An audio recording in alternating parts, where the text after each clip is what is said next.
Hey there, Ghosties. This is episode 86 of the Ghost Lads podcast. You are listening to the beautiful echo chamber that is Satya Chavez, our guest for this episode. We talk about where her connection to the community that is theater. Connection to the community. That is theater. That is theater. Thank you. Where it started. Some of our experiences. This is sometimes not the easiest conversation to listen to, but one that you should. Do the hard work. Thanks for listening. We'll be back soon. In the meantime, here's War by the Hypnotic Brass Ensemble. War by the Hypnotic Brass Ensemble.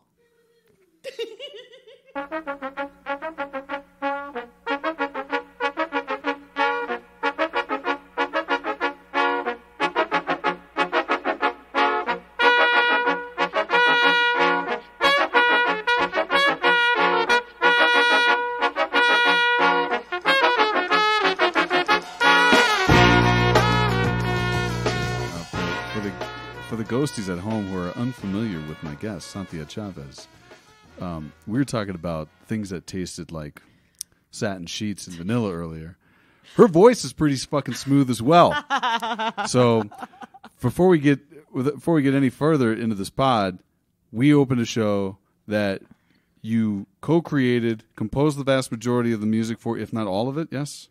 Yes, all the music. All the music. Yeah. It's all her work.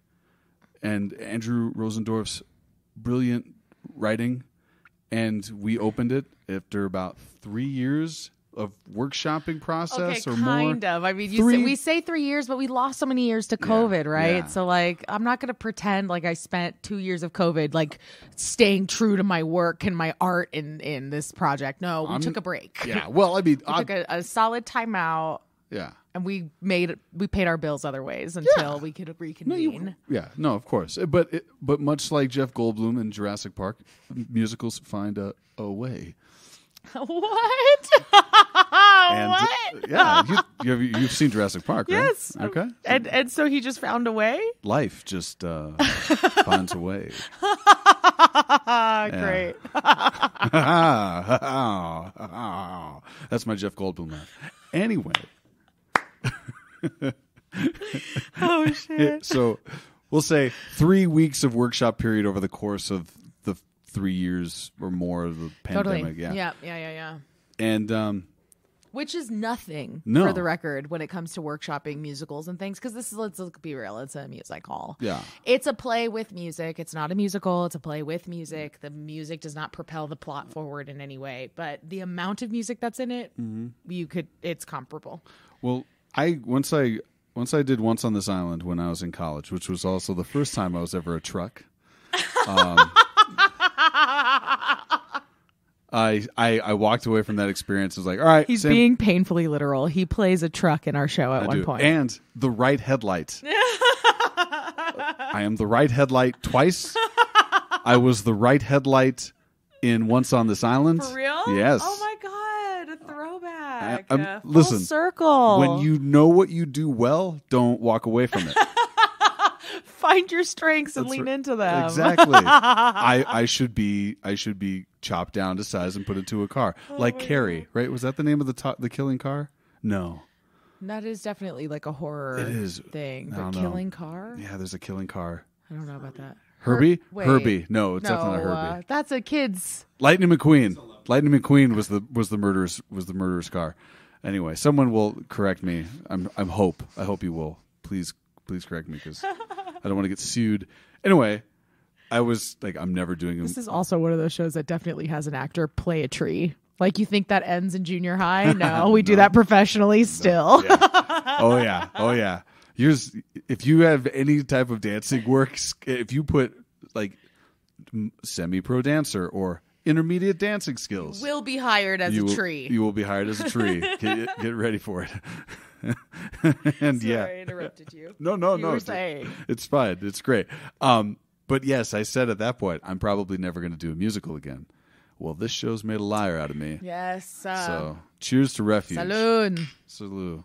All right. Liar is in the instrument? No. Nice. Dan is a font of puns, everybody. And No. It's fantastic. For those of you playing liar. at home, a liar. Like the instrument. Yeah, Lyre, right? Yes. Hey, I Look can at you. I can spell some things. Not a lot of things. Probably couldn't pronounce it correctly on stage at the end of a long week. Anyway.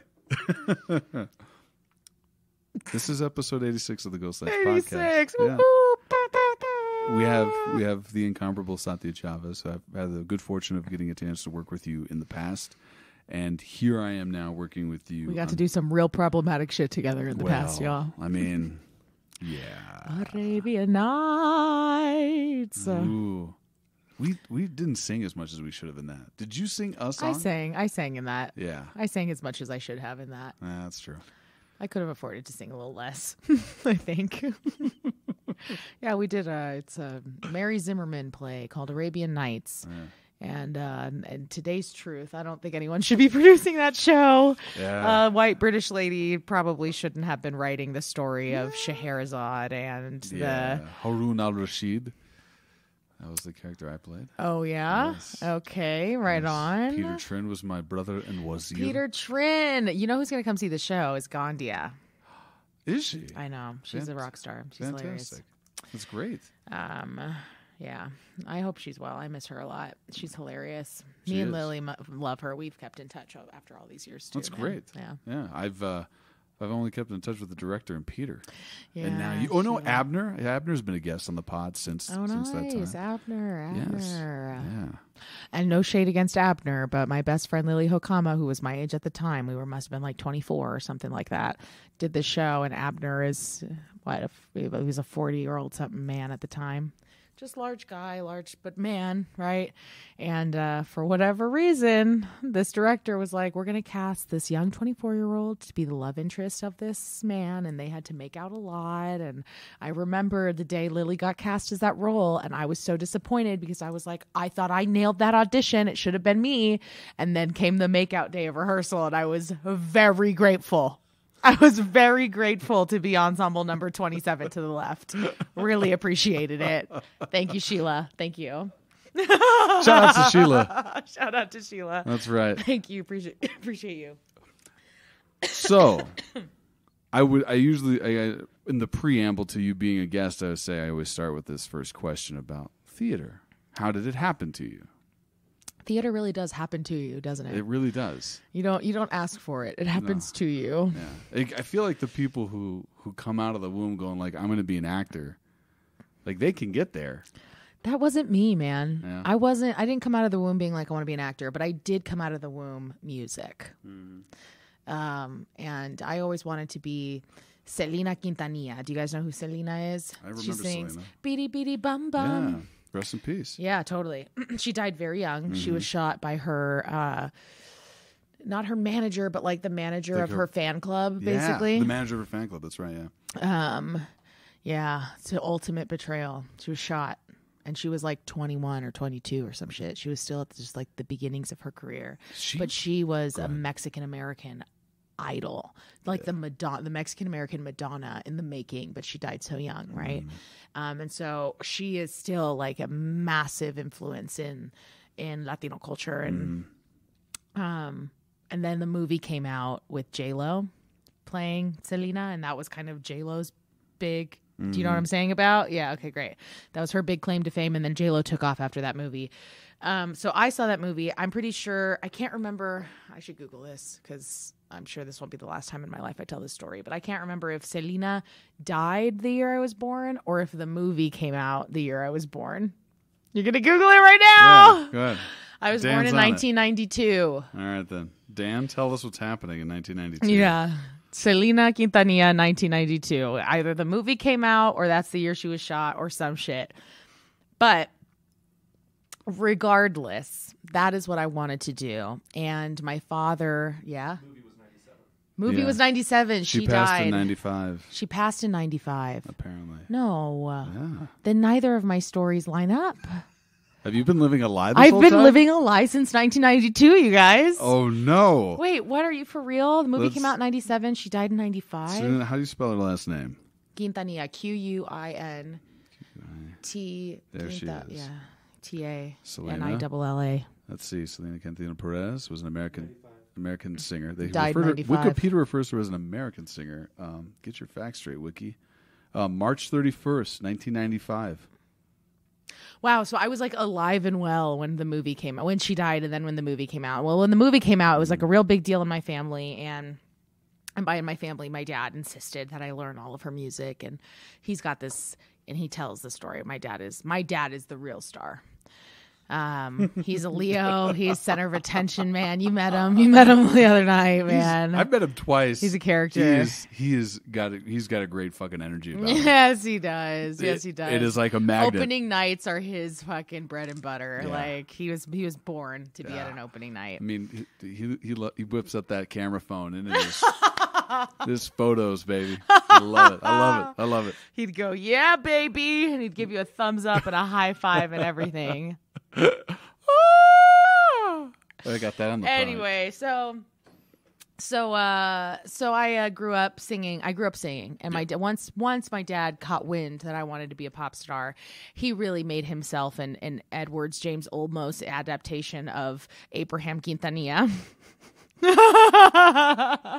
and he was like, well, so let's get her into voice lessons and let's get a microphone in front of this girl. So he starts promoting bands and he starts doing everything he can to like get me on stage. And so he starts like he works for a high school district as an administrator. So he starts putting together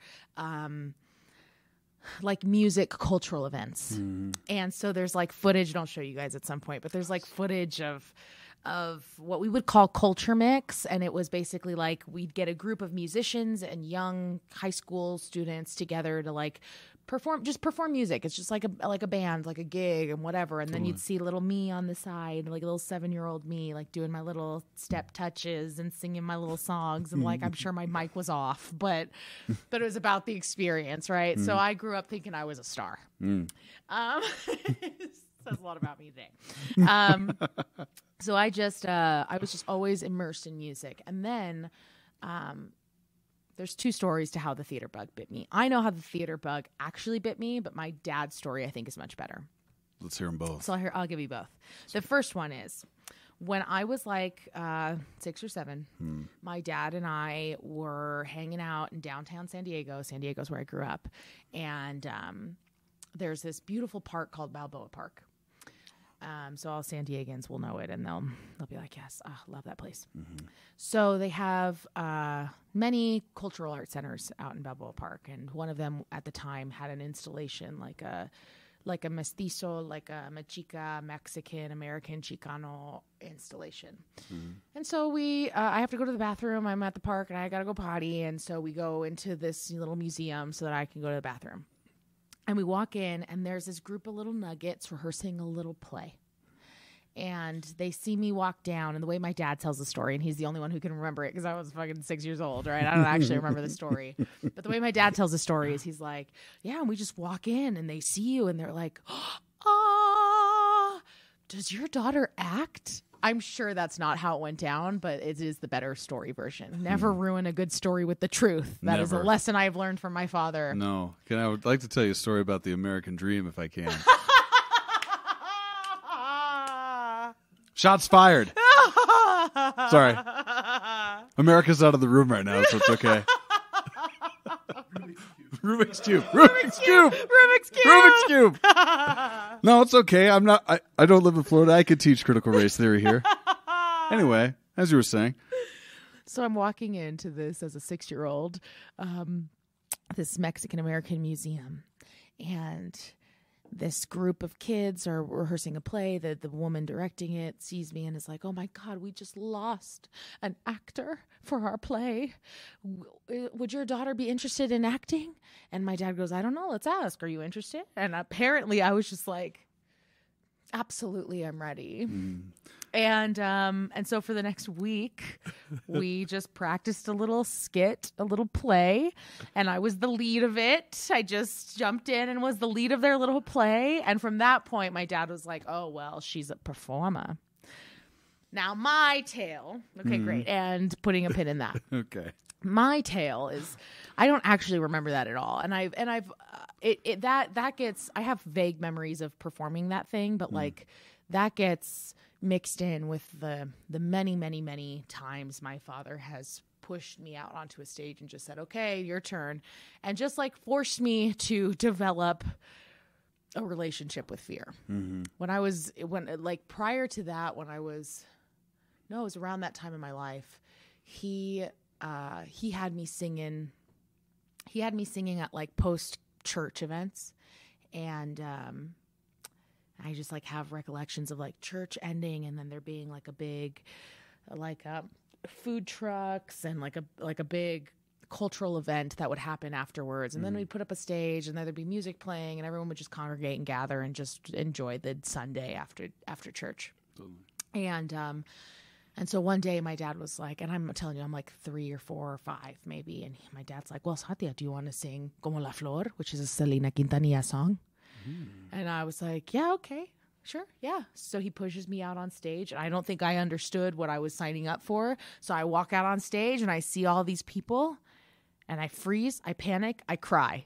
I just cry. And I don't open my mouth to sing for like 2 or 3 years after that. I was traumatized. I don't know what it was about it. Yeah. I couldn't tell you. I don't even remember. I hardly remember. Yeah. I have a piercing memory of looking out into the crowd and breaking down and crying. Somehow a little 5-year-old me remembers that. But like not singing for years after that, I don't remember. And so these memories are just like, they all kind of like blur together as like, oh, well, it's the montage. Mm-hmm. It's the montage of all the many culture mixes you did as a kid, just off to the side, singing to Celia Cruz, your little step touches, getting your best friend to do it with you, wearing 90s fuzzy shirts. The 90s were a really great time for fashion. Leather pants, anyways, I digress. But in reality, I always wanted to be a pop star. Theater was for nerds. I was not interested. I don't know what you're talking about. Truly. It was for the nerdiest group of people, and I was not a nerd. I was cool. I played basketball. Yeah, you did. Yeah. That's right. I played basketball. I was cool. I was a cool kid. I wasn't going to be a nerd. And so when I was 13 years old, I had been taking voice lessons for a long time and piano lessons, and I clearly was doing the music thing, but I was a shitty teenager and I didn't really want to practice anything. But my dad was like, well, he worked for the high school district. He's like, I think you should, we're going to do a musical over here, and I think you should just do it. And I was like, absolutely not. I don't want to do a musical. Ew. Well, no, you should just diversify your interests, Satya. As a 13-year-old, I don't even know what that means. But he forces me to do a musical. And it is The Leader of the Pack, which is a jukebox musical of a songwriter. It doesn't matter. The story doesn't matter. What matters is the leader of the pack. Vroom, vroom. Exactly. That was the title number. That was the big musical number we did. And I did this musical. I met my first high school boyfriend. I'm a raging homosexual, so that's a different story. We'll get to that another time. But I just like I made friends and I made community, and I learned that this thing we call theater is about more than just any individual's claim to fame. It is about coming together as a community, as collaborators, as different kinds of artists from all kinds of walks of life. And I did this musical, and it was community theater at best, but it wasn't just high school theater. We had adults that were also a part of it. So they just integrated for experience, right? Yeah. Helping kids feel like they're doing it for real. And so they brought in some adults to play some of the main characters, and the rest of us were ensemble. And whatever the fuck that was, I was bit. That was the bug that bit me. And I was like, I love singing and playing and making friends and doing all of this. And from that point forward, I just did musicals all the time. Now, today's truth, Satya doesn't actually like musicals that much. I think they're too campy. I think the style of singing just it's grating to me. I don't really, and game, respect, game. People who have made Broadway, I salute you, man. Do you? People be singing these shows 8 shows a week and just skrelting for their lives. It's very impressive. Yeah. But the style isn't quite like my style. I'm an Amber Mark. I'm a Lauryn Hill. I'm a oh my God, I could think of a million artists. I'm a Jamila Woods. I like alternative R&B, hip hop, lo-fi. like a Yeah. little bit of a techno sound in there too. I like hip hop. Yeah. So when Lin-Manuel Miranda does In the Heights / Hamilton, it's kind of a game changer.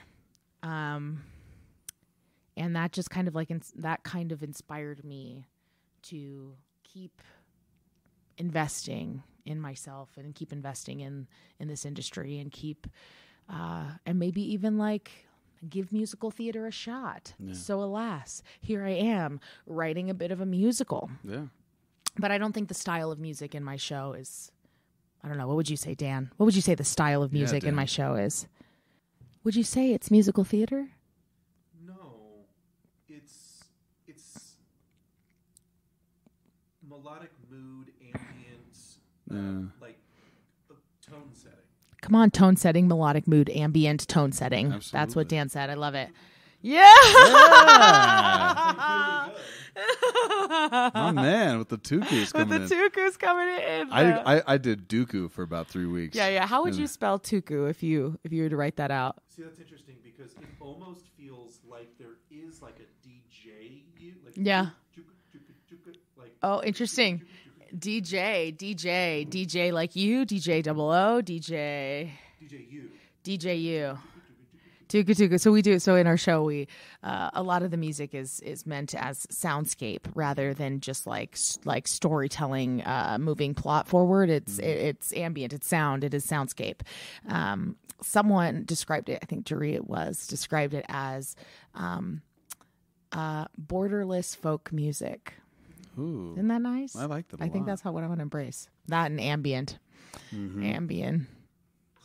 The Xanax of music. Whoa, No, whoa.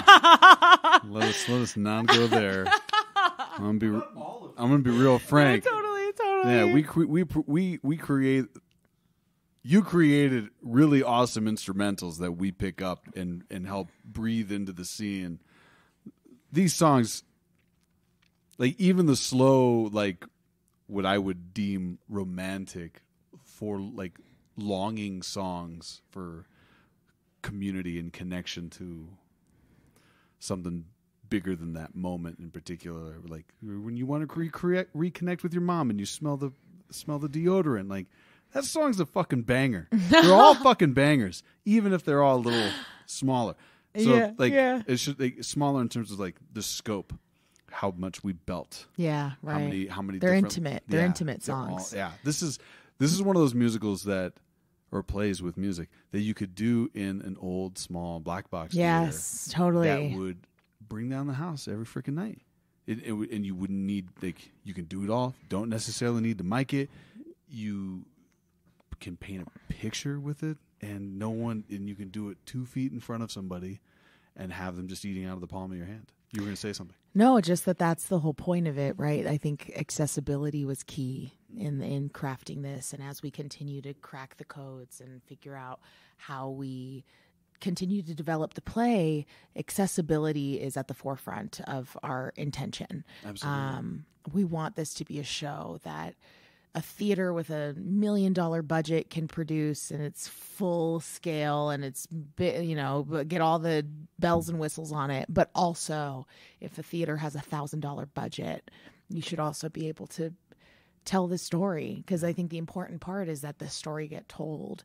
And so the music is supposed to be accessible and attainable and achievable, and not like, we don't need someone who can sing and belt their face off 8 shows a week. We just need a community of people that are willing to sing these songs and chant them together. And so it's meant to feel more borderless acoustic, borderless folk. It's meant to feel more communal, as opposed to like refined and polished Broadway. Yeah. Although I want it to go to Broadway, so let's manifest that, all of us, shall we? Yes, let's definitely get it there. That'd be nice. That's the dream. Yeah. But the reason I asked you about tukus, how you would spell it, is because I spelled it in my script always as same. TUCU. Oh, Tuku, I put a tuku, K in tuku, there. tuku, tuku, tuku. Yeah, some people put K's in there, and it was so fascinating to me to see how everyone in this show, and I think it was super related to your relationship to Spanish, how they each wrote it out. And some people spelled it out DOOKOO, or DUCU, or like if you hear duku versus tuku with a T, but in Spanish, tuku, that consonant, the T consonant sounds a little bit like a D. The same way the trick of like rolling your R's, right? If you have a hard time rolling your R's, just use the D sound. Pero. Yeah. Yeah. Eras su perro. Yeah. Yes. We're going to practice our lines. Yeah, while we're here on we're this definitely going to podcast. take a moment to do that. Get him on the mic so I know exactly what I'm saying. I wanted to touch on something that just slightly related to the translation of these tukus. Yeah. When I started doing the DUKU dukus, I had less breath than I ended up having doing tukus. And I don't understand why. I don't understand that. I mean, I don't have answers for you. yeah, I'm Weirdo. just saying it's one of those weird things. Maybe once I figured out what it actually was, as opposed to what I was hearing, it gave me a little more confidence to breathe into it. But I'm just saying that was a little interesting. Oh, I have more breath at the end of English these. makes life harder. Speak Spanish. Ooh, That's the message. That's I'll explain it to you later. thanks, Dan. Thanks, Dan. I have an answer. Dan put me in my place. Yet again, Dan, could you go get us some cups, please? Oh, do you want some cups? Yeah. Should we take a pause? Let's take a pause. Let's get some cups, and I'll come back with a question because you touched on something about the communal aspects that you noticed in this production you did that I really want to touch on. Okay. So, ladies and gentlemen, this is the Ghost Lights podcast. We'll be back after these messages. Thank you.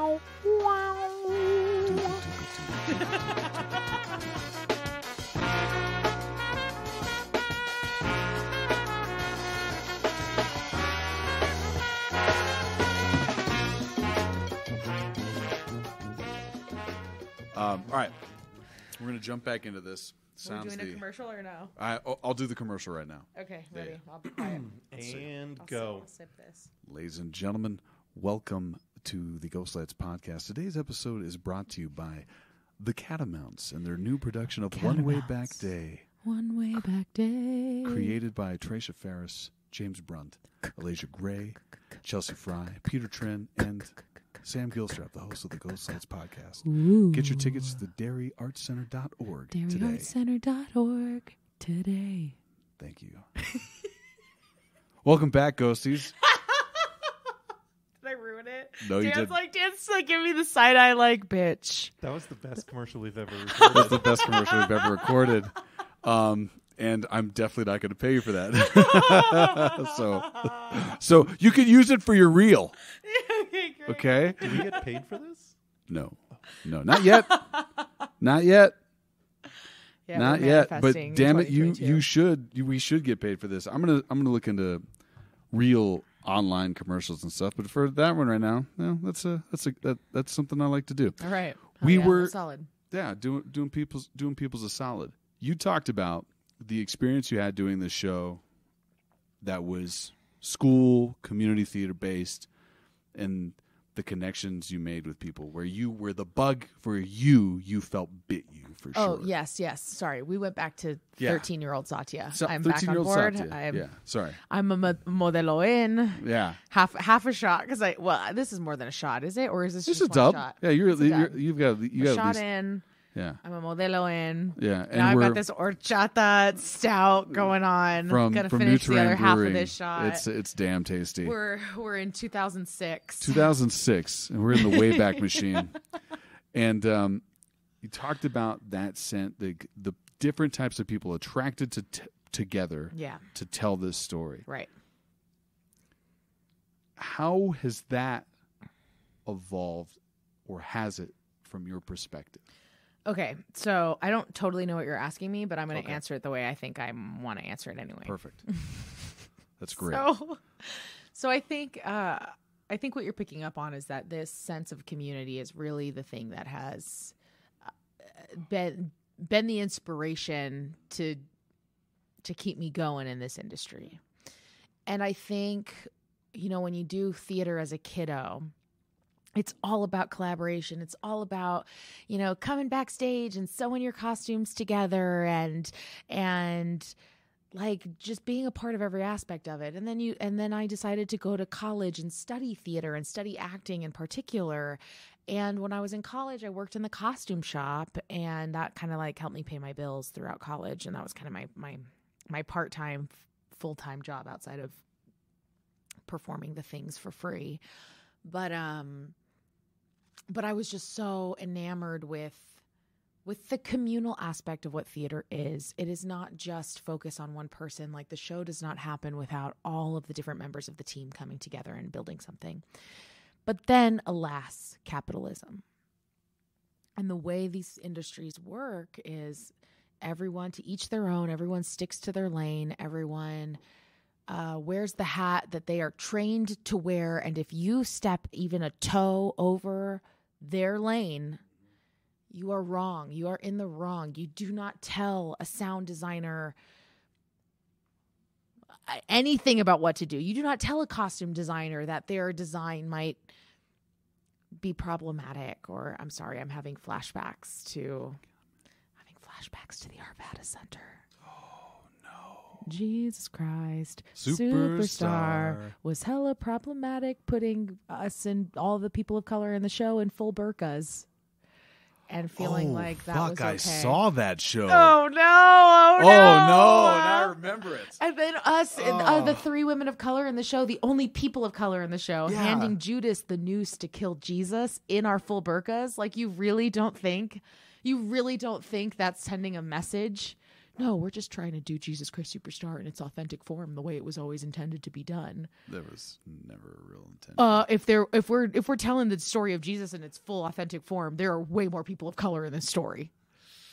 For sure. Absolutely. Oh my God. Sam was being so kind to like tell me a story about some offensive experience he had off mic, and me, I'm just like, and here's the tea for all of you. You deserve to hear it, because this world is hella problematic, and there's no room. Because of capitalism, because the show must go on mentality, because I'm stepping on a soapbox here, so bear with me. But it's fine. I kicked it over to you. It's a money-making machine. Yeah. And so you lose, over the course of however many years I've been in the industry, outside of education, outside of being in school, outside of falling in love with it, you learn very quickly that the rules are very rigid, and they're intended to keep everyone in place, in line, keep poor people poor. Actors get paid the least of all these people that come together to make a piece of theater, right? And like, don't discuss paychecks, because whatever. I'm getting tangential. My point is, historically, theater has been a stay in your lane kind of an industry. And what draws me to theater is how communal it is, how much everyone has to be on the same page to bring a thing together. And in this show in particular, we brought together a group of actors and artists from all different kinds of walks of life, who didn't necessarily have the resumes or the training or the whatever the hell to like be the Broadway caliber version of the show. But that's not the point.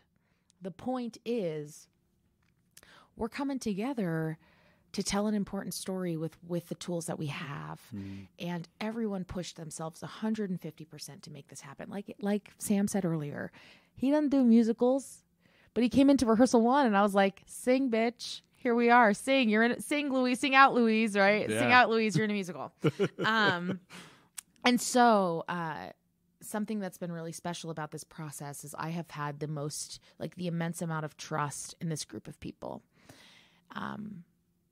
because I know that we were all there to achieve this common goal. Mm-hmm. And so before you know it, we are having full discussions as an ensemble, as an acting ensemble, about the set and what that represents, and conversations that went back to our set designer, and then he implemented that feedback from us, and then conversations about the text. Should we Should we be cutting text here? Should we be adding text here? Should this person be saying this? Conversations about the music. I don't know that music underneath this moment makes sense. It kind of detracts. Let's make adjustments here. And everyone had feedback on everything: direction, choreography, lights, sound, anything you can imagine. Every single person in the room had an opinion that was heard about it. And I think, and I said this in my toast on opening night, but I think in an industry that has always intended to be communal, it's managed to isolate people. Right? I mean, there's like stigmas against actors, right? Actors are divas. Oh, well, technicians are weirdos or whatever. Like everyone like has stay in your lane because we don't mix. Techies hang out with techies and actors hang out with actors, and you've got blah, blah, blah, blah, blah. And directors don't hang out with anyone. They're lone wolves, right? Yeah. But like, that's not this. No. That's not this. And the pandemic hit, and I feel like it asked people, it forced people. I don't know that it was asking, but it forced people to either step up.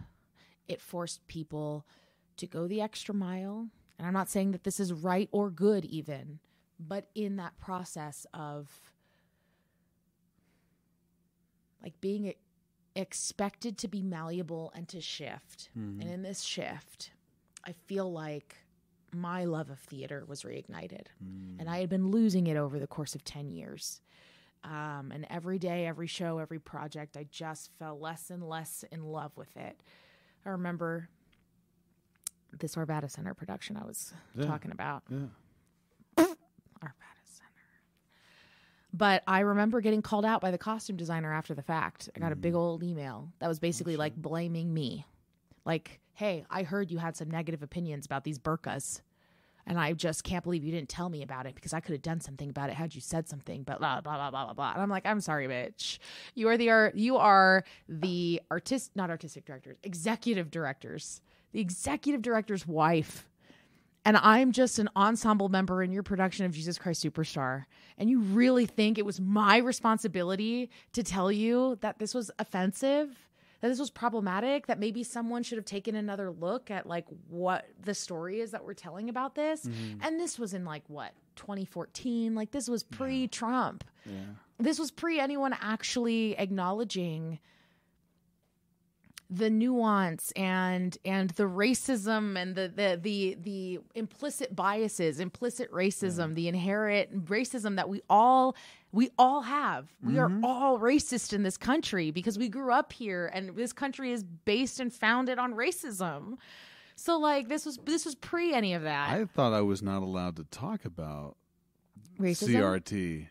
At the start of the pod. Sorry. Yeah, no, truly. Even today, we're not allowed to talk about critical race theory. Exactly. We're still fighting this battle. So really, in 2014, as like a young 20-something who's just starting and like this was her biggest break, you really think it's my fault? Yeah. But you're touching on something that I feel like is a problem for a lot of people in positions of power who are predominantly white, in charge of theater companies or just in charge of decision making in these companies. And it's not just theater, it's production studios that are putting on films and TV shows and web series and so on and so forth. You are passing the buck of doing your own research on educating yourself and those around you on what is acceptable and what's not. And just think about it for a second. Could you imagine if me, this little young 20-something that got hired as the understudy, fired. If I were to have spoken up in that process and been like, hey, you guys, I really think it's problematic that the only people of color in this show are wearing burqas. And even if that's not what would have happened, like let's get the AC the benefit of the doubt. Okay, maybe they rally and go like, sure, you're right, but is there a chance that they want like gravitate? Like we are conditioned to understand that standing up and speaking out in these certain cases could result in never getting a chance to work in this field at this particular space ever again. That's something we're told. The stakes are fucking high out here in Colorado. They're high were. Yeah, but like everyone knows everyone, and if everyone you do knows one- everyone if in you do Colorado. one little thing, I got know- another story for you. I man. know directors who are like, if you're late to Blacklisted. your audition, Oh, shoot. write that shit Yes, down. yes. Have a list, and if you sign up to audition for them again, they'll let you come Yes. in, but they won't consider. And let's you. talk BIPOC actors, right? There's only a Yeah. handful of us out here in these parts. You get blacklisted real quick. Yeah. So let's talk about small fucking world. So I do this show. Lily and I just kind of bebopped together around from show to show to show when we were out here in Colorado. Real Because- recognizes real. Well, when you do it, when you're doing BIPOC work, and then you find like two BIPOC artists who have chemistry and whatever. We just kept bebopping around the state. But we do another production together, and it's a trio group, and it's me and Lily and this other person, and this other woman was white. Well, this bitch be coming into these rehearsals hella problematic, man.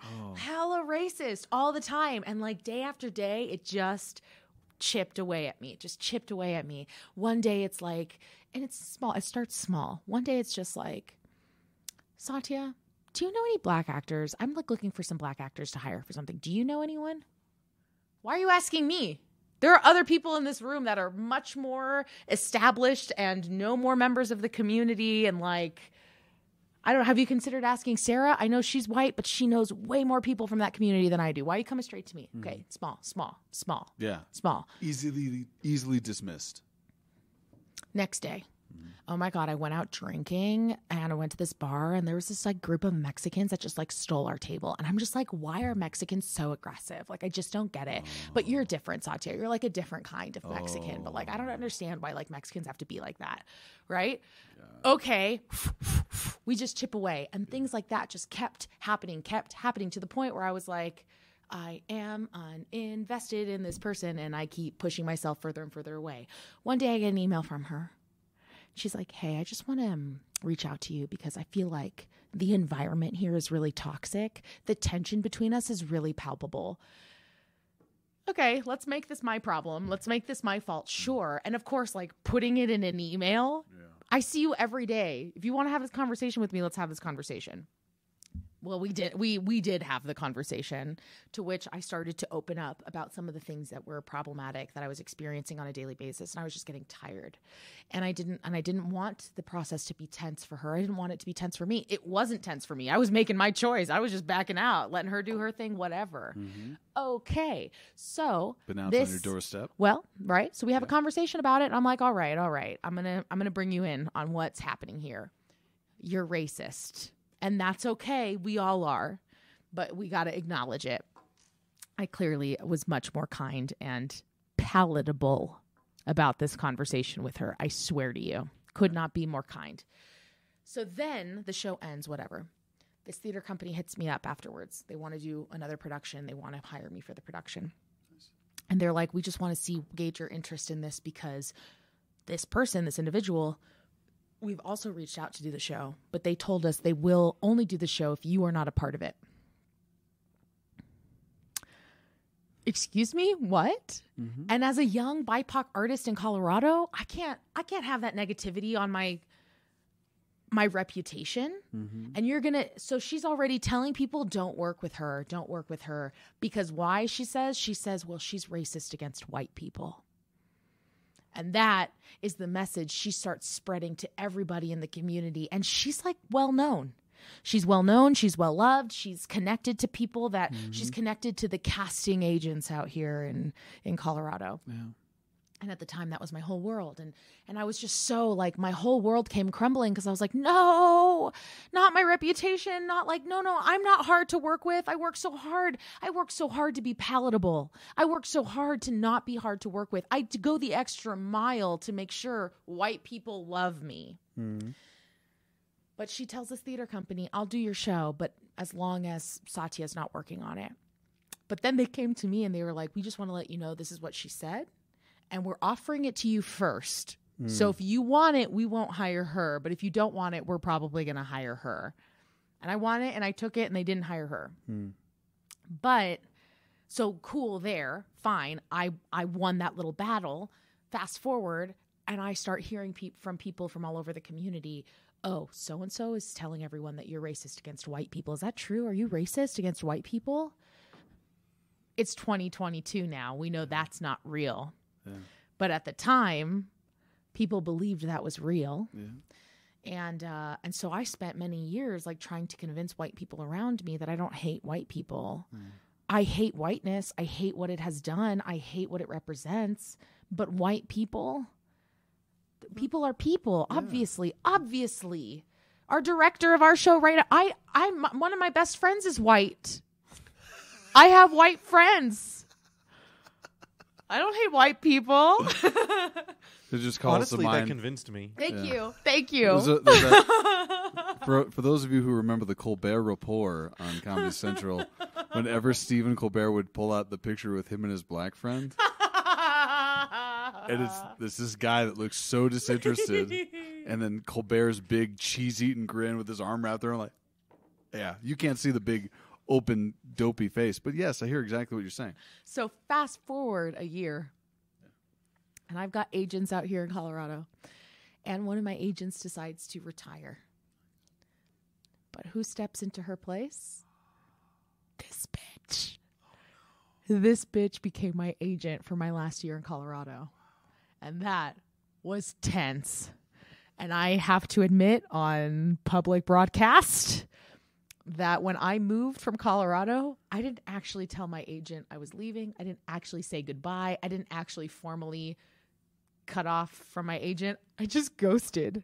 I just ghosted my agent. This isn't a Tinder date. Come on now. I ghosted. I left, and I'm sure I had a couple of emails at one point that were like, hey, are you interested in auditioning for this? Hey, where are you? Are you around? Did you leave? Did you move? I heard you moved. Where are you? Ghost. Nada. I'm out. Casper. I Caspered. I just left Colorado and never looked back. I was like so done. I was so done. And yeah. And guess what? What? I'm fine. Yeah. I am fine. Yeah. I'm doing okay. I have moved on. I have done other things. I have met other wonderful people. And I've learned that I don't have to make myself so palatable for everyone else. But I'm also very lucky to exist in a time where that expectation is slowly starting to dissipate.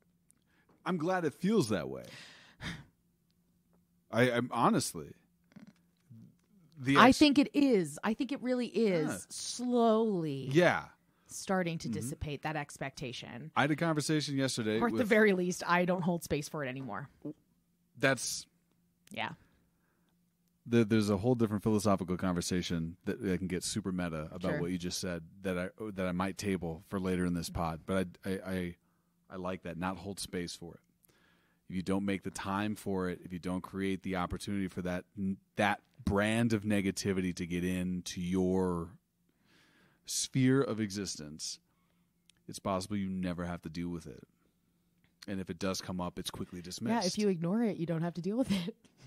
I'm not talking about ignoring. If you ghost, you don't have to deal with it. I'm not talking about that, though. I'm not talking about that. Like you can surround yourself with the right peeps and the right messaging and the what have you to get you going in the right direction to where you steer clear of that stuff. Because as we've learned, just being a person existing in the world,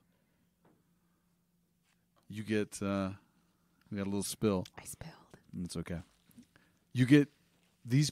There are people who have particular tendencies to not be the nicest of people, and I'm sugarcoating, obviously. Sure. That are in all walks of life, at different levels of success or hierarchy. For sure. Let's use the phrase hierarchy. That we're not anticipating and ever encountering, and then bam, we encounter them, and there's an adjustment period that has to take place, and sometimes we allow that to be a very quick one, or sometimes it's something that we have to jockey with for quite a long amount of time. This has really turned into the spiciest episode of the Ghostlight podcast. It got real. The tea was spilt. It is. It got spicy. Yeah, I've got some paper towel on the table. We're cleaning up. But here's the thing too. What I loved about what you just said is I'm okay. Right? Yeah. You've had these experiences, Yeah. and here you are.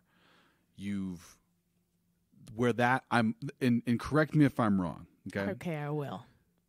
You're in this new position right now Yeah. where you've kind of maybe not new position. You're in this place in your life right now where you acknowledge what you are good at. Yeah. I'd like to think I acknowledge what I'm good at. Yeah. Yes. And you're leaning into that. Yes. Yeah. So performance, creating, writing, singing, totally. all those things. You've got like I know I do this and it brings me joy in the if I'm in the right scenario. Sure. It brings me joy. That's the stuff I'm gonna lean into. I'm sure you've got goals that you've set along for yourself.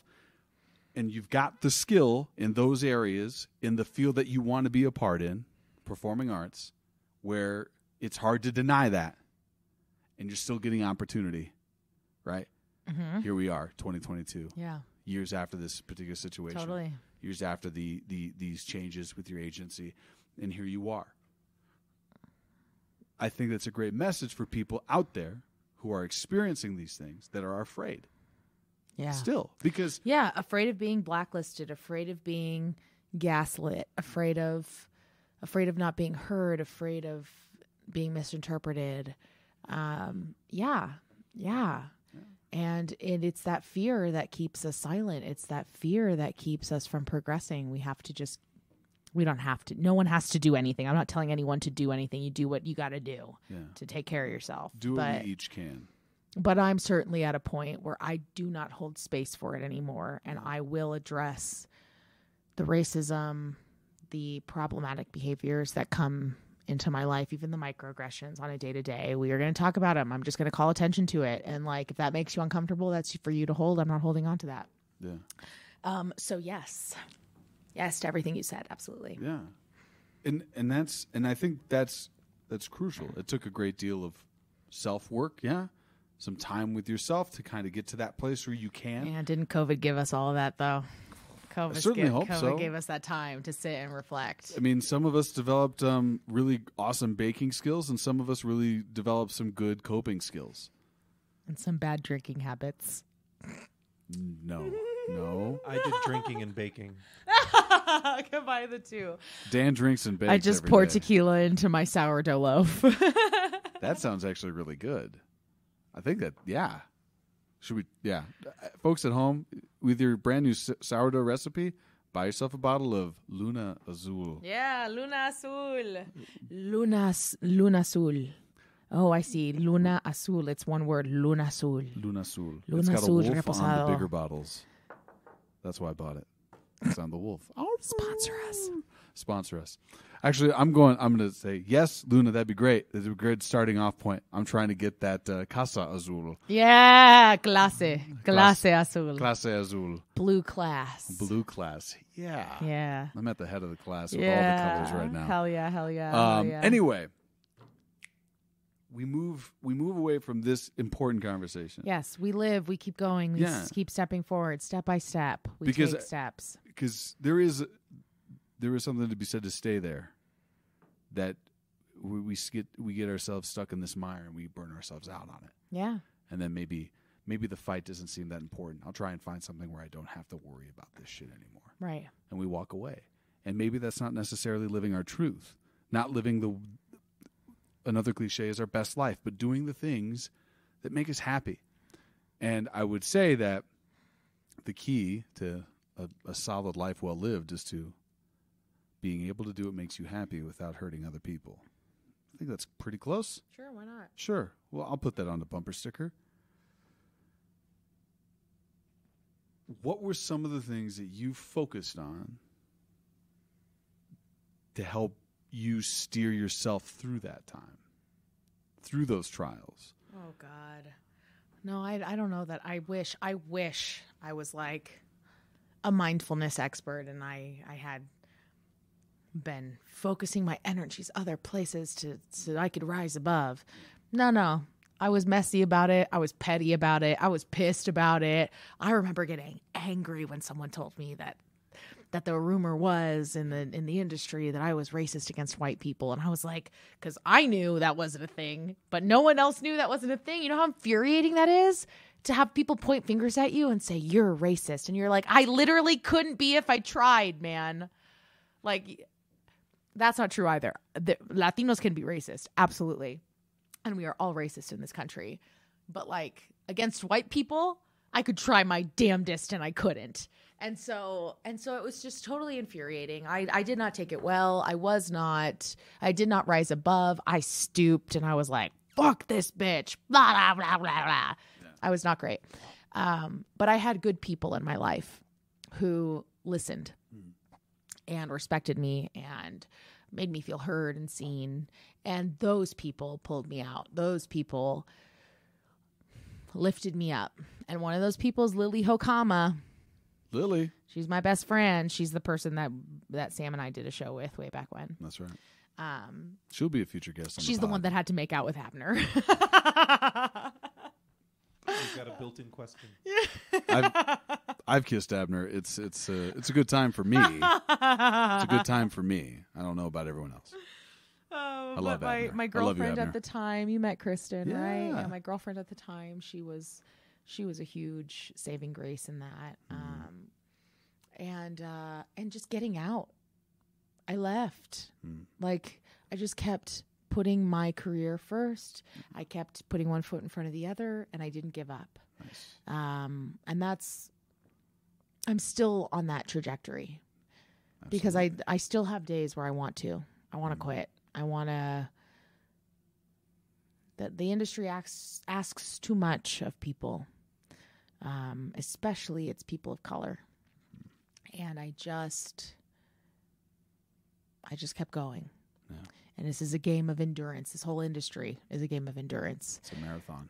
It's a marathon, and people drop out. Yeah. People quit left and right, especially in their early 20s, early 30s. Like they quit. It's hard. And if you don't have the thick skin to keep moving forward and keep pushing through, it breaks you. And if you quit, it's because you're meant to quit, because it's like, it's not meant for everybody. It's grueling.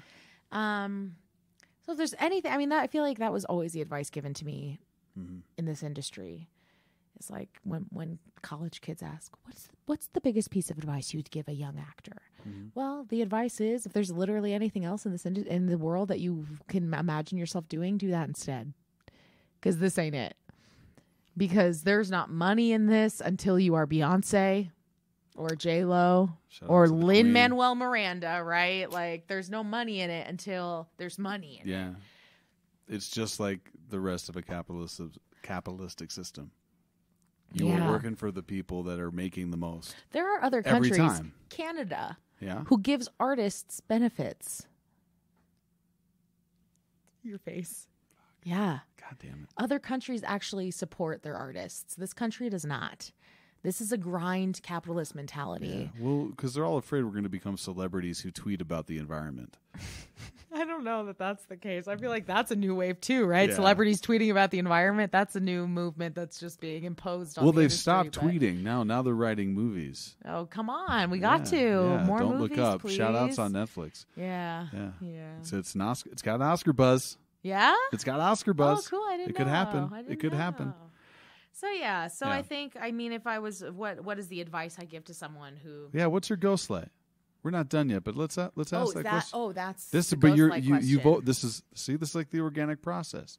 Oh, You God. touching Well, on you it. Let's asked me, go. you said you prepped me earlier. You were like, Yeah. what's your ghost light? That's the question I'm going to wrap this up with. And my ghost light is therapy. Oh, my God. Get a therapist. Nice. Oh, it's 2022 and we all should be in therapy. Hell yes. But I also think,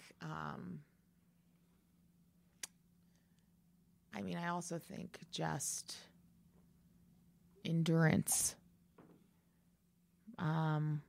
finding ways that allow you to keep going. Mm-hmm. So if that's surrounding yourself with good people that will support you and will lift you up when you're down, surrounding yourself with people that aren't going to gossip about you or break you down or tell you you're not good enough or whatever. Just surround yourself with good people that believe in you. Yeah. Doing what you can to find the strength to keep moving forward, taking the breaks where you need to. Go on a freaking hike, find your hobbies,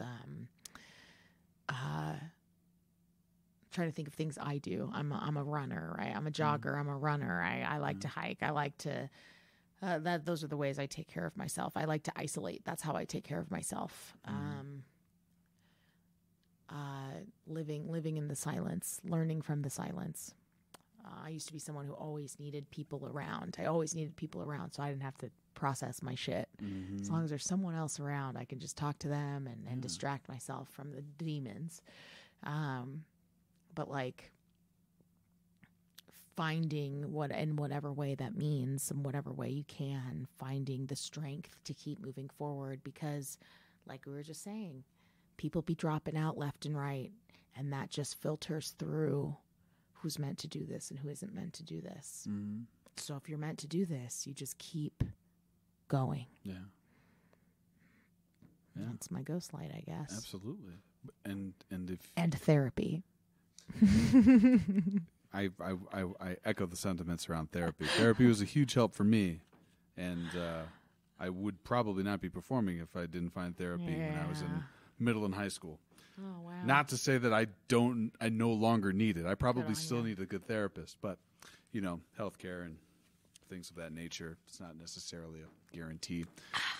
But hopefully, just finished my Luna Sul. Was it worth it? Let me work it. I put my thing down, flip it, and reverse it. Very good. Highly recommend. 10 out of 10. Hell yeah, 10 out of 10. I got a bottle at home. You left the state of Colorado. I did. And started working on some things. And, lots of things. And I was a fortunate person to be able to stalk you via Instagram. Nice. To see some of those things. I had no shame in the Instagram stalking game. If you follow somebody, you can see everything. Yeah, even that's if the point of Instagram. That's what we do it for. I do that shit all the time. Talk to me about, you were in the La Mariachi? American Mariachi. That's it. American Mariachi. Talk to me about that experience. It in general? Yeah. I mean, how did you get involved in that? Because it felt like I was vaguely aware of your leaving Colorado. I think I was like hip to it. Maybe you'd posted something about it, and then shortly thereafter there was posts about this, and it felt like it was more than just a regular run of the show. It felt like it was something you did for an extended period of time. Totally. I was super lucky. Yeah. I was that one bitch that like kept getting cast in every production. Nice. Different casts, different groups, but I was like the common thread. I'd keep bebopping. So American Mariachi. I left Colorado to go do an apprenticeship at Actors Theater of Louisville in Kentucky. And while I was out there, I got connected with an agent that I always wanted to work with in Chicago. We did a little showcase, casting agents, directors, whatever. Agencies came out to come watch it. The agent I wanted wasn't there. And I was like, God damn it. And I met up with someone who was there, a casting director who was there, who happened to be best friends with the agent that I wanted. So when we met, and I was like, actually, she asked me, are you connecting with someone? Are you looking for an agent? I was like, yeah, and they're not here. This is actually who I want to work with. She says, oh shit, well, that's my best friend. I'm going to call her right now. Nice. So just like that, I'm on a FaceTime with the agent that I want. And so, through my agent, somehow after that apprenticeship ended, I actually came back to Colorado to sell the house that my partner at the time owned. And I got just an audition notice to audition for this production of American Mariachi. And it started here at the Denver Center. Oh, sweet. They did workshops and they developed it here in Colorado and in California too, I think. Anyway, naturally, I had left as soon as they started doing that here in Colorado. I was gone, so I wasn't available. But I get a call to do it, and I submit an audition, and I get cast as one of the side characters. And they asked me to learn how to play the trumpet. So I spent a couple months learning how to play the trumpet. And I'm a musician at heart, and I totally pride myself. Like, I think one of my special skills is that I can pick up any instrument. And I'm not saying I can master it. Here's a kazoo. Go. Yeah. No, I'm kidding. Well, kazoo would be easy. Yeah. Challenge me a little bit more, shall we? How about this? The bass accordion. I just happen to have one. Awesome. Yeah. So they asked me to they asked me to accompany myself playing an instrument for the show. And at the time I was playing guitar, or my baritone ukulele is my favorite little thing. It's travelable. I love it. It's basically a small guitar. It's strung the same way. So I get cast as this little side character. I spend months learning how to play the trumpet. I fly out to Arizona for this production, and the woman playing one of the leads quits. And they do like a little jumble around of the cast to fill in the slot. So I get bumped up to that track, and that track plays guitar. And I'm like, easy. I got that already. So before I know it, I'm playing this character, and this character is inherently queer. She's inherently indigenous, right? She's a brown Mexican woman. And in retrospect, it like happened exactly as it was supposed to. Nice. But I fell in love with this character. And this character just carried so many identities. And I had so many connections to this character in bigger ways than I did the character I was originally cast as. And then that production happens, and we decide to move. The artistic director decides to take it to a different theater company. And I get a call to do it. And a lot of the actors that did it in Arizona were California actors, so they hired a lot of those actors to do that production. And then I was the one like out of state guy that they were like, yeah, but we need Boli, we need this bitch to be Boli, and they can't find someone else to do that. So they just kept bringing me along, and I kept tagging along, and then it got produced at the Goodman and Dallas Theater Center. And that was a whole different game, different ball game, fully reimagined production. And I became that like one connecting thread that connected the past productions to this production. I was also one of two of the first indigenous actors to be put into this story. Because Latinidad is not a monolith, but all of the Latin American actors we see these days are white actors. So you don't see a lot of brown Latino actors making it. Times are changing, though. So that show in its entirety, it's about a group of women who want to play mariachi music, but mariachi music is traditionally played by men. And so it's set in the 1970s, and this group of girls wants to play mariachi, but they're fighting against the patriarchy. They're fighting against the father of this story who says, no, you have to stay home and take care of your mom. And by the end of the show, they end up, not spoilers, but they end up achieving the goal and becoming a mariachi band. And the whole messaging of that, right? The whole messaging of it is profound, but even deeper, the deeper little threads to that is that this show was creating opportunities for Latina actors that I had never seen before. It was a game changer. Jose Cruz Gonzalez wrote it. And every cast, I would see this bond form amongst this group of 5 women who would learn how to play.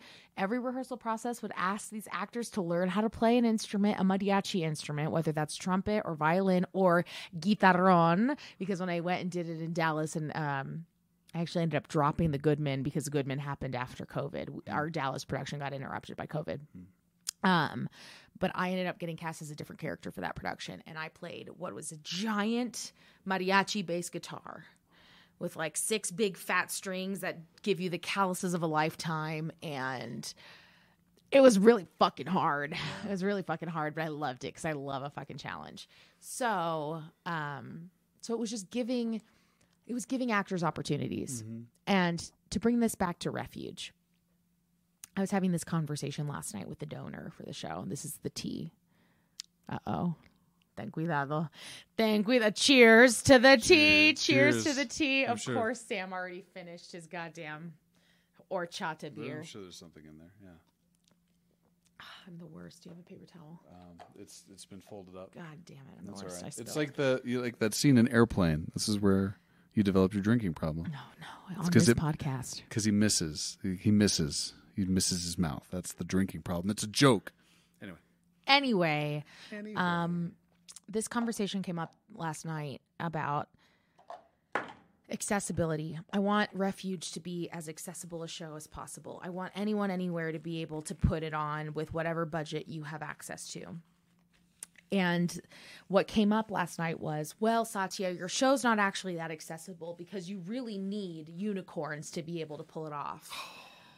And that meaning, I'll explain to you, Dan. Dan gave the most quizzical, like, unicorns? What does that mean? Sharp left? Wow, what is that? I'm going to tell you.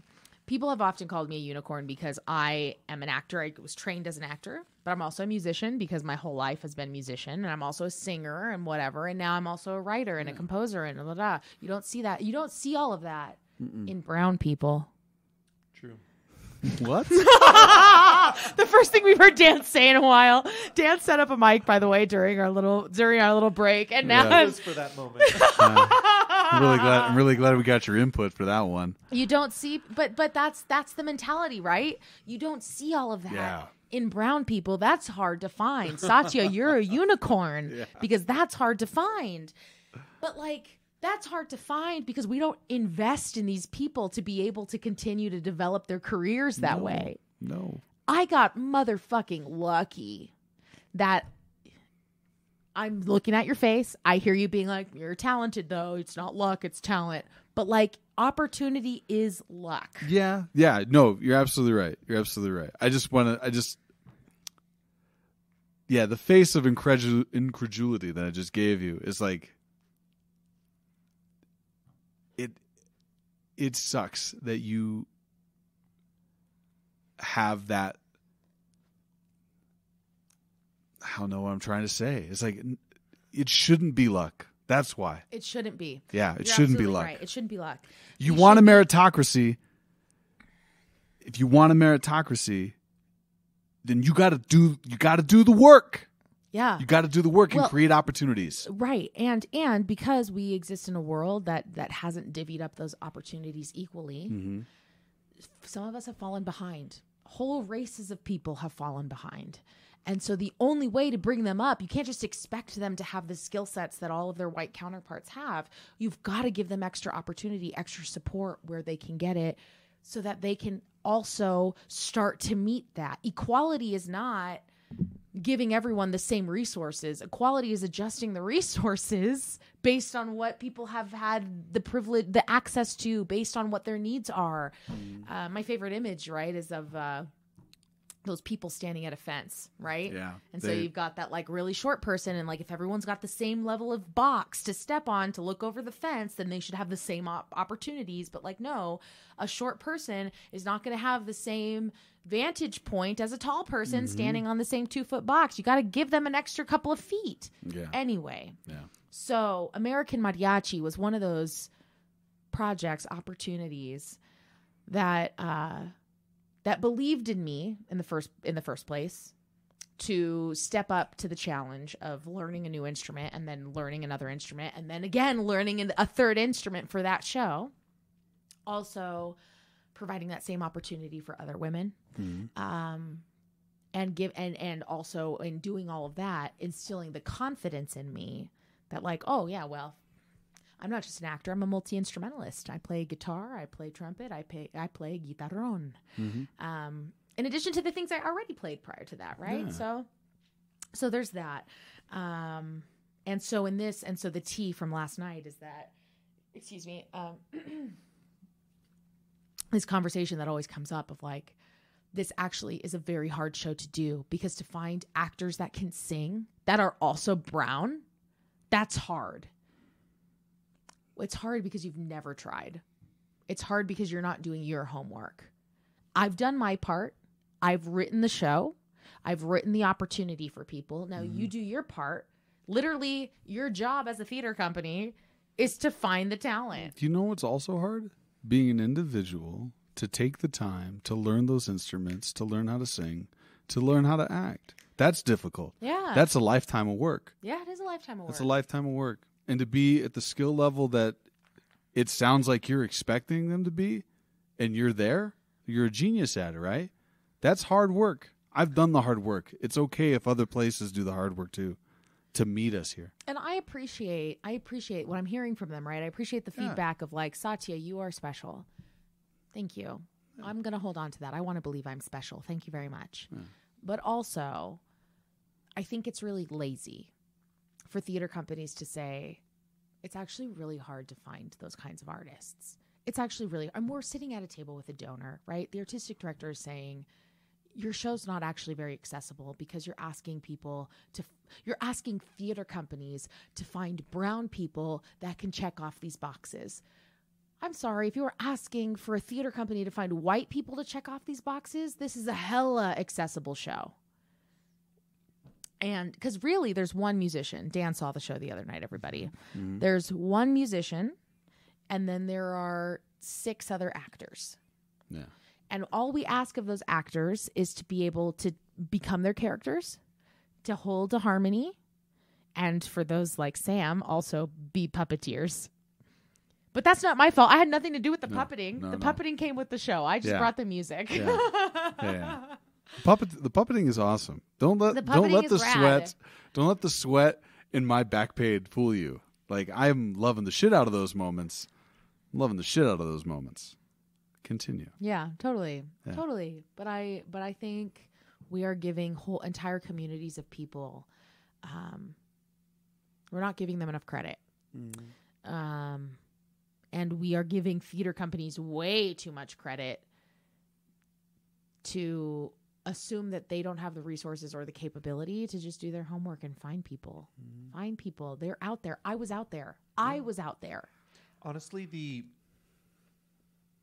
I think they're wrong because the feeling of the show was that a community of anybody could put it on, and whether it was in perfect harmony or not, the fact that they were trying is more like your family sings songs at holidays, exactly, and it is out of tune. It's not supposed to be perfect. It's not supposed to be perfect, and I think that's the whole show has a communal imperfection to it, and so the fact that they want it to be perfect is kind of a misreading of it. Look, when it goes to Broadway, you can cast all the people that can fan kick all day long for it, right? Totally. But like, how do they become Lin-Manuel's?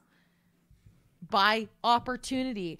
Here's another to fucking tale, because I've got many. Remember shout out to Lynn. Can he get on the pod? Keep going. But all I was going to say is the first time I worked at Curious Theater Company, and that's the theater company that decided to produce our show Refuge, that commissioned me to write the music for it. When I first got my first opportunity to work with them, I had maybe been playing my ukulele, which is a baritone ukulele, which I don't know why I feel the pressure to like clarify that, because it's different. It's harder on your fingies.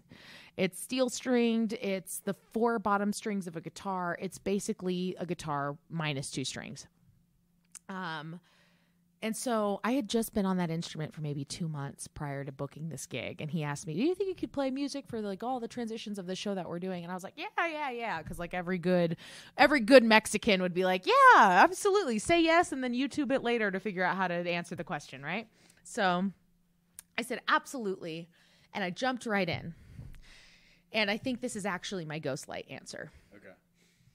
I jumped right in, and it was terrifying. I was like, I was Mari. I was the sole musician for a show that I had never done that before. And a professional theater company was asking me to do that for the first time. That's opportunity. That opportunity opened a goddamn motherfucking door that just kept opening more and more and more doors. So now here I am 3 years ago getting a call from Curious saying, hey, we've got this play and we think it could really benefit from some music. Do you think you'd be interested? We'd pay you a couple $1,000s to write music for this show. So I wrote 3 songs for the show, something I'd never done. I was an actor. I was not a writer. I did not write music. Mm-hmm. I write music now. That is who I am, and it's who I was meant to be, but I never had the support, the trust, the community behind me to say, you can do it. Mm-hmm. You're totally capable. I didn't know I was capable, and it took that opportunity to be able to do that. So I think my Ghostlight answer, what do I wish someone had told me, or what do I wish I had known ahead of time? And it's hard to know it because you have to experience it. but it's my relationship to fear. I think if I can give anyone advice, it's that if the thing that is being asked of you is scary, and obviously like suss that out how you will. If it's too scary, then don't do it. It's probably too scary. But if it's scary and it's terrifying because, you know, it's meant to push you, you got to do it. You got to do it. Just develop a healthy relationship with fear so that in the future you can have that gauge. This is scary. It means I'm learning. Yeah. It means I'm not perfect. It means I still have room to grow. Yeah. And that's absolutely where I am now. Our musician for the show, her name's Mari. She's been telling me on a daily basis every time we go on stage. She's like, my hands keep cramping when I go on. She's never been the sole musician for a show before. I'm literally watching myself 5 years ago. Like step onto this stage terrified. Will my fingers work today? And she and I think on the show you saw even, she was like, my fingers just stopped playing. The top of the show, my fingers just didn't want to move. And when you're playing a guitar and with the intricate plucking patterns that I have composed for her, you need your fingers to be nimble. They got to move. They got to keep moving. And I know that fear. And I know that this show is going to push her to overcome that fear, which is only going to open her up to be able to tackle the next tier of fear. Yeah. And that's the point of all of this. That's like I'm cheesing right now because that's all I wanted growing up. Are shows like American Mariachi, like Refuge, that I could look up to, aspire to see other people who looked like me doing. Representation fucking matters. That's on representation, man. That's on representation. And were it not for Lin-Manuel, were it not for Brian Quijada, who's another Latino American playwright who writes live looping musicals, were it not for people like that, and granted, these aren't men. I have yet to see a woman, an indigenous woman, doing this shit in the American musical theater world. No, that doesn't exist. And so I'm already having to impose my narrative on bodies that are not like mine. But were it not for those people, I would not have even for a second believed I could do it, that it was even a possibility. And I think of all of the people before me who were shorted of opportunities, who were shorted of the trust, who were shorted of the ability to be able to push themselves so that they could also become the quote unquote unicorns that everyone's been talking about, right? Like I think back, I think Frederick Douglass is the guy who said it, that like Einstein says, ask a fish to climb a tree, you'll think he's an idiot. I so butchered that. Paraphrase that. Yeah. Google it. It's something about like fish climbing trees, right? Fish climbing. Yep. I'm waiting. A tree quote. Let's see. Everybody is a genius, but if you judge a fish by its ability to climb a tree, it will live its whole life believing that it is stupid. Albert Einstein is basically often what I credited said for this wonderful quote, but it may have actually come from a variety of different sources. Makes sense. Which is quite fitting given its subject matter. The internet for the dub. Yeah. Okay. That's okay. For the record, I'm proud of how I bastardized that. I was pretty close. I'm here for you. Because when you said Frederick Douglass and then Einstein, I was like, I don't know if they were contemporaries. No. So I right, totally. Einstein said that shit about like asking a fish to climb a tree, but Frederick Douglass made a comment about how like the number of people who have been lacking opportunity, like who knows the geniuses that could have existed from all kinds of communities of color, from enslaved people that were just never given the opportunity. Yeah. It's a real detriment to humankind. Like, who knows how many fucking, I was going to say Steven Spielberg, but that's not what I meant to say. I meant to say Sondheim, right? Who knows how many black Sondheims were out there, but didn't even get to be born, well, that actually, I didn't mean to jump into that territory, that didn't get to live past their childhood. Yeah. Or, you know, like, I'm talking Black communities. I'm talking Latino communities. I'm talking Asian communities. I'm talking all of us who were told we are less than over and over and over and over and over again. Mm-hmm. And it is a fucking miracle you and I are sitting here today. Yeah. That like we have any kind of belief in ourselves. It's a miracle. Mm-hmm. So to conclude, because I can really go boop, boop, boop, boop, boop, boop, boop, boop in every direction. I would say to those people out there that want to explore a career in this industry, if there's literally anything else in this world that you would rather do that. But if there isn't, endurance is key. Your relationship to fear is key. If it's scary, it's because you are learning, you are growing. It means that there is a reason that you are there. There's a reason that you have to keep going. Absolutely. And if it's not scary, then it's not very exciting, is it? Mm-hmm. I will say this. We opened up that show, and those lights came up, and there was all those people, and they were jumping out of their feet. And I haven't felt that excited at a curtain call in a long fucking time. You did. We finished the show, and in the blackout, on opening, in the blackout, everyone leapt to their feet. Yeah. Granted, you saw the Friday night show, and we made many changes. We made many changes between Friday night and Saturday opening. Yeah. But it's, I was scared to death. The day one when we were like, oh, there's a lot of singing that's going to be asked of me. Okay, this isn't me drunk at a karaoke bar thinking I can do John Legend. This is me trying to like match. And over the course of the process, Sam, for the record, you sing better than you think you do. You can hold pitch. You can hold tone. Don't think you can sing John Legend. I know I can sing John Legend. You can sing John. I know I can sing John Legend. I know I can. But it's one of those things though, like there is a resistance because what was hard was just learning the lines and creating a character, right? Years ago, that's what was difficult. Yeah. And so what was easier was just learning the lines and creating a character and not having to sing. So I went that path. Mainly because I was having some situations, some issues with some people back in college who did predominantly musical theater. Fuck college, man. I don't need to name those. College. I don't need to name those names. I don't need to put you on blast. I will say, I'm one of the few that's still working. I don't mean to name names, but Craig. I'm still looking working. At you. Phineas. Phineas. There's no Phineas. Oh, I'm just like, there's also no Craig. There is a Craig. There's also no Craig. You know who there is though? Chris. Chris told me it would be hard for me to arrange music for my a cappella group because I was a woman. Yeah. Oh, it's really hard. You're probably going to need my help. You're a girl. It's hard. Oh. Okay, Chris. Hey, fuck you. I'm starting my own a cappella group. Mic drop. So our first Ghostlight bumper sticker is going to be the Ghostlights podcast. Fuck Chris. Yeah. Fuck Chris. Fuck Chris.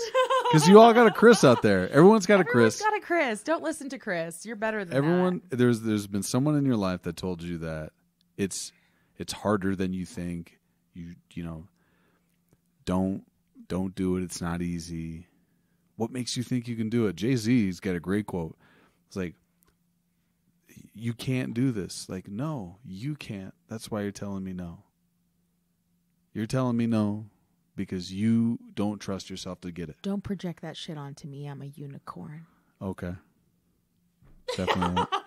Yeah. The only unicorn I ever saw was a Pegasus, and that was at the beginning of TriStar, and that's what I thought, like the TriStar movies. You remember the white unicorn that would come on from the left side of the screen and then run towards the center of the screen and then jump and then... explaining it. I still don't know it. All right, TriStar. There's people at home that know exactly what I'm talking about. They watch a lot of movies at home. It's totally fine. You don't need to. There was a... Oh, God. I'm going to stop myself before I go down that road. Anyway...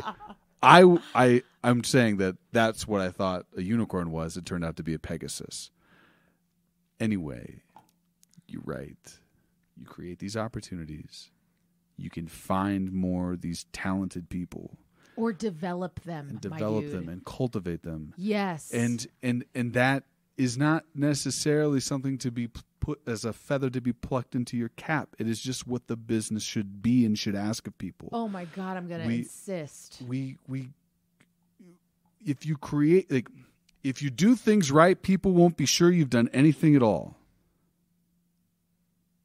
If you feel like you got to draw attention to that, what you deem as doing something right every day, that's a hard thing to swallow, and it's not necessarily you doing something on like motivated for altruistic purposes. You're motivated because you want to draw attention away from what you really feel and fear.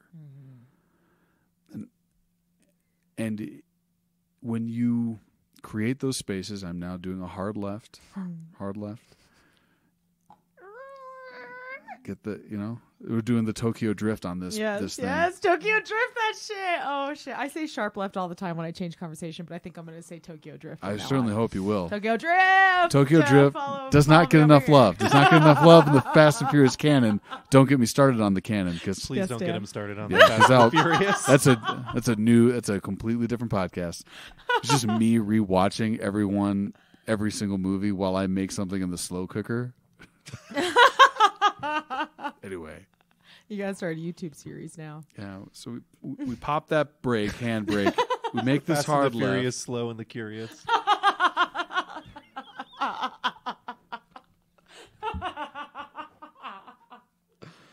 They should have never gave Dan a microphone. Anyway, to wrap and surmise, create these opportunities. Not because it feels like it's something that you should do, but because it's something that has to happen. You want to ask other people to create easier things that have lived a brown, right, or a BIPOC experience. Asking me? Are you asking me to simplify? What you're asking is for us to dumb it down. Yes. And I just screamed that into the mic. It's totally fine. He's got his hand on the levels. Yes. But we can know, like, what you are experiencing over the last 4 years is the pendulum, yes, swinging back hard in another direction because it refuses to dumb it down any longer. You can't avoid it anymore. The numbers are there. Yeah. The videos are there. The terrifying videos are still there. The terrifying reality is that this is not just an American problem, that it is an everywhere problem, because it was systematic and it was bred into us, and we were colonization hit us all, man. Yeah, it got everybody. It got everybody. It got everybody. Don't feel bad. Don't feel bad, white America. It got everybody. Do better. Yeah. Do better. Do the hard work of doing better. Yeah. Me saying this as a Navajo Irishman who's been predominantly seen as a white man his entire life, I have to do better. Yeah. I fail daily, moment to moment in some cases. I'm not perfect. I'm not asking you to get perfect. I'm not asking you to create this perfect world where we all live in harmony, because that's unattainable. What I'm asking you to do is at least endeavor to do the hard work. And I feel like that's somewhat of what my guest is asking you to do. She is. They are. We're she, they kind of person. We ask you, just try. Endeavor to do the hard work. Because if you do the endeavoring to do that, if you try, and you got nothing to question yourself about, you can go to sleep a whole hell of a lot easier, and you don't have to worry about those doubts, or maybe why that one person has got tension with you in the room all of a sudden, and you don't know why. It's probably because you weren't addressing these hard things, and you weren't tackling this from a better perspective. Or maybe you're racist against white people. I don't know. You never know. You never know these days. There is something to be said for that,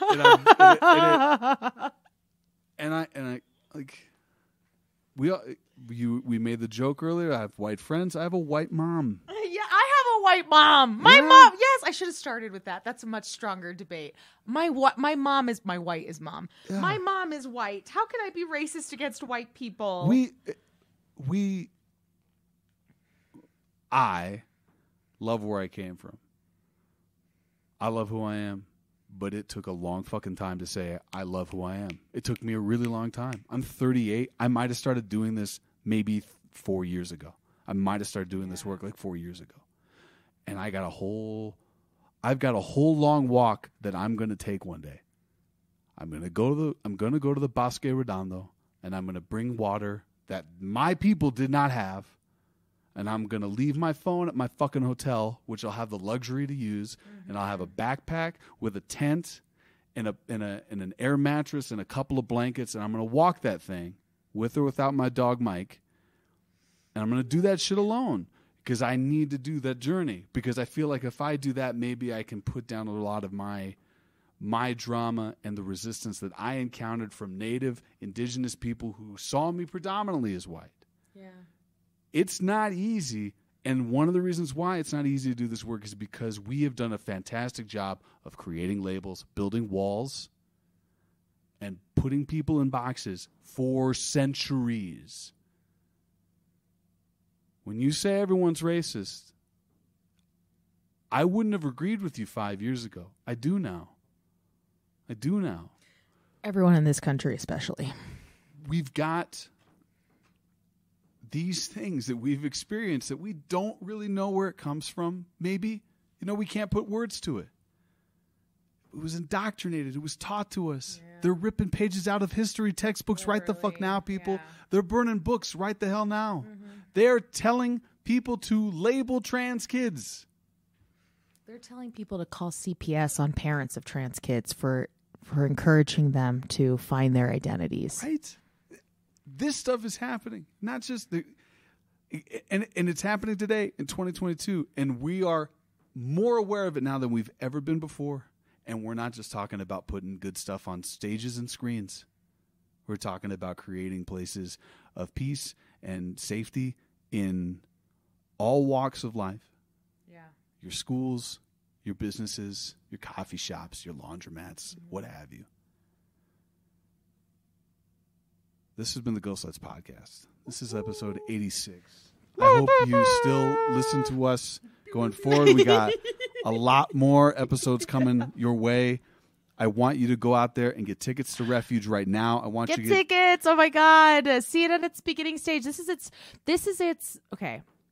Yes, Refuge, we started collaborating on this 3 years ago, but this is its first production. It's already signed up to get 2 more in Kansas City, Kansas, Unicorn Theater, and Theater Lab FAU in Boca Raton, Florida.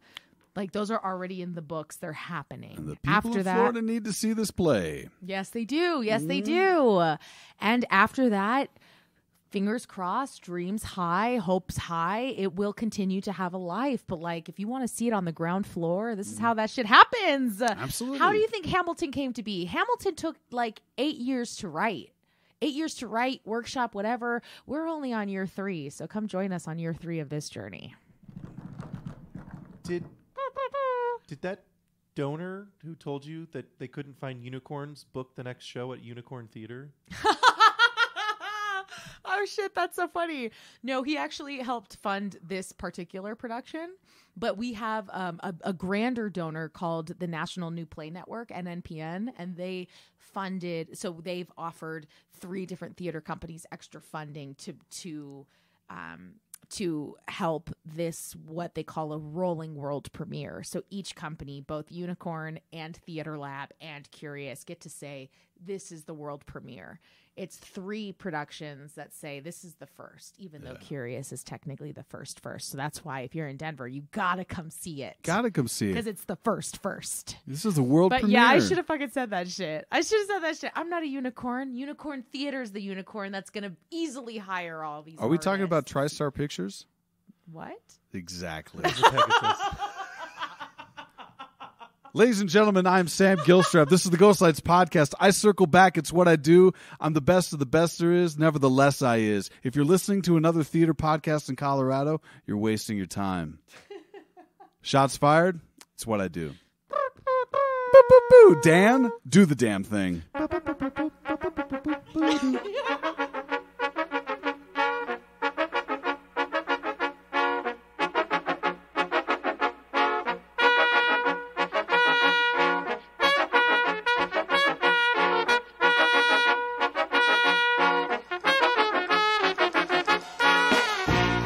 Do you want me to explain the D's versus T's in your breath? Yeah, tell me.